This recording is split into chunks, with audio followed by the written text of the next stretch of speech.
सुना लाला तबीयत से ठीक है कि मेरा हालात आजकल तेरे क्या बनावा यार, हालात खराब है, महंगाई इतनी पेट्रोल नहीं मिलता पेट्रोल दा यार वाकई महंगा थिया करे 350 रुपए लीटर थिया करे पेट्रोल कुल दे बोतल सही है यार हाल आज बाद पेट्रोल नहीं से पैंदा मोटरसाइकिल बोतल पीसो यार बात तू ठीक है पे पेट्रोल को तो बंदा बोतल पावे च मोटरसाइकिल विच ओ गुजारा करवे सी सही यार तू सुना हमें भरा किवें हालात गुजरदे पे मेरा वने दिल घर नहीं करदा नहीं घरों खले पर दिहाड़ी लगी तू सुना मेरा वीर बस यार क्या सुनावा दिहाड़ी ते जान आज हां बस दिहाड़ी लगी नहीं घर ही बैठे शाम को मोटरसाइकिल है मेरा तो और रोंदा खड़ोते क्यों वो क्यों रोंदा खड़े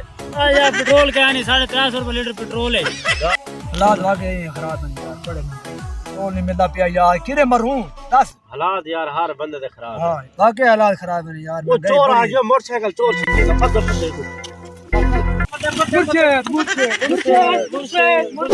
मैं चोर आ कौन दे मैं चोर आ लाओ बोतल पिलाओ मोटरसाइकिल की बोतल पिलाओ हाँ मैं चोर ते मैं की खिदमत थी ने बिन बोतला दी ये क्या थिंदा वे का चिकन मोटर ए मुझे को बोतल ले बस एक सही पियो ये पिला बाबे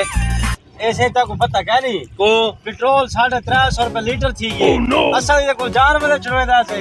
सारे कुल जान एक मिनट पकड़ो बोतल पकड़ो ए पियो सही पकड़ो सही को ना बस क्यों मैं दिल राज के मैं नहीं पीना बस हां सही बोल सही ए सही ये देखो नहीं छिकेला सही कोना मैं छिकेली भाई छिकेला आई को